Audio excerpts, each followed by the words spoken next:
मध्य प्रदेश की राजनीति में वैसे तो सपा की कोई खास दखलंदाजी नहीं है, लेकिन हाल ही के दिनों में सपा के अखिलेश यादव का एक बयान मध्य प्रदेश की मीडिया में खूब तैर रहा है। ये बयान इसलिए भी तैर रहा है क्योंकि ये सिर्फ सपा का बयान नहीं है।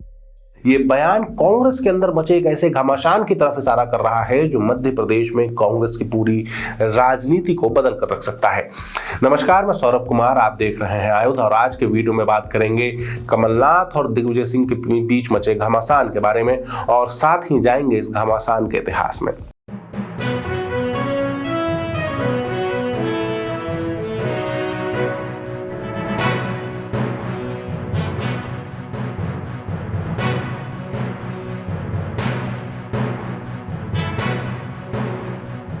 कांग्रेस ने लंबे इंतजार के बाद मध्य प्रदेश में अपनी प्रत्याशियों की सूची घोषित की और सूची घोषित करने के साथ ऐसा लगा मानो कांग्रेस के अंदर कोई बवंडर समझ गया हो।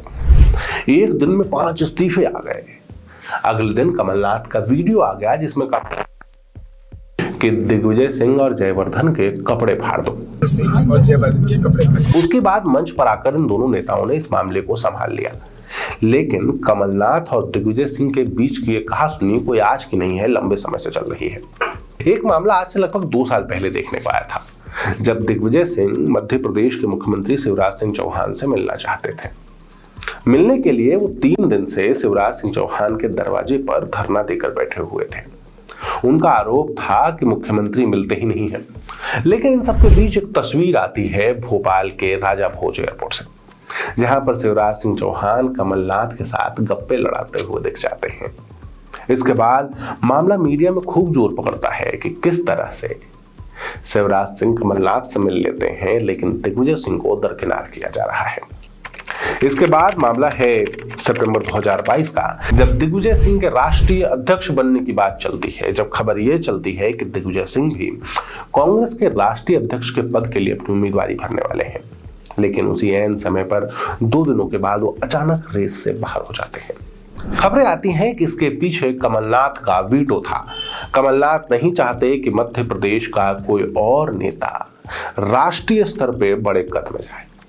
दिग्विजय सिंह की ये अनदेखी लंबे समय से चल रही है। कमलनाथ गुट के नेता माने जाते हैं उमंग सिंगार। 2018 में जब मध्य प्रदेश में कांग्रेस की सरकार आई थी, उसके बाद भी उमंग सिंगार खुल करके चिट्ठी लिख रहे थे और उस चिट्ठी में वो लिखते हैं कि दिग्विजय सिंह कमलनाथ की सरकार को गिराना चाहते हैं, अस्थिर करना चाहते हैं। दिग्विजय सिंह पर रेत खोदने से लेकर और तरह तरह के माइनिंग के आरोप लगाए जाते हैं और उसके बाद भी उमंग सिंगार को टिकट दे दिया जाता है। सज्जन सिंह वर्मा का एक ऑडियो वायरल होता है। इस ऑडियो में सज्जन सिंह वर्मा भी कमलनाथ गुट के नेता हैं। सज्जन सिंह वर्मा अपने इस ऑडियो में दिग्विजय सिंह को गालियां देते हुए सुनाई देते हैं, लेकिन उसके बाद भी सज्जन सिंह वर्मा पर कोई कार्यवाही नहीं होती। हाल ही में जब अगर 2023 के विधानसभा चुनाव की बात करें तो शुरू से ही दिग्विजय सिंह को बगल में रखा गया है। दिग्विजय सिंह को मेन फ्रेम में नहीं लाया गया। कहा गया कि दिग्विजय सिंह पीछे रह के संगठन का काम करेंगे और ये करते हुए दिग्विजय सिंह दिखाई भी दे रहे हैं। हर विधानसभा पर जाकर बैठक लेना और नाराज कार्यकर्ताओं को मनाना। शुरू से ही बात चल रही थी कि कांग्रेस में इस बार टिकट सर्वे के आधार पर मिलेंगे और ये सर्वे कमलनाथ करवा रहे हैं। लेकिन सर्वे में एक महत्वपूर्ण भूमिका दिग्विजय सिंह की भी थी। दिग्विजय सिंह जगह जगह जाकर लोगों से मिल रहे थे और क्लोज डोर मीटिंग्स कर रहे थे। इसके बाद जब पहली सूची आई, उसके बाद सिद्धार्थ तिवारी हो, मानवेंद्र यादव हो या वीरेंद्र रघुवंशी हो, इन सभी नेताओं का एक ही कहना था कि हमारी दिग्विजय सिंह से बात हो गई थी। दिग्विजय जी ने हमें कह दिया था कि आप चुनाव की तैयारी करना शुरू करो और हमने तैयारी शुरू कर दी थी। अब हमको टिकट ही नहीं मिला। कुछ यही बात अखिलेश यादव ने भी कही। जब अखिलेश यादव सबसे पहले मीडिया के सामने आए तो उन्होंने मीडिया से कहा कि मध्य प्रदेश के पूर्व मुख्यमंत्री रहे नेता रात के 1 बजे तक हमारे साथ बैठे थे। 6 सीटों पर हमसे पूरा डेटा लिया था, रात के 1 बजे तक उनको जगाए रखा था और फिर आश्वासन दिया था कि 6 सीटें हम आपको दे रहे हैं। अब इंडी गठबंधन टूटने के कगार पर है, लेकिन कमलनाथ अपने जमीन पर मजबूती से खड़े हैं। कमलनाथ इसके लिए दिग्विजय सिंह के कपड़े तक फड़वाने को तैयार हैं। कहानी इसके पीछे की बहुत लंबी है। ये कहानी सिर्फ कमलनाथ और दिग्विजय सिंह के करियर की नहीं, बल्कि उनकी राजनीतिक विरासत की कहानी है। कमलनाथ हो या दिग्विजय, ये दोनों जानते हैं कि ये चुनाव शायद उनके राजनीतिक जीवन का आखिरी चुनाव होने वाला है।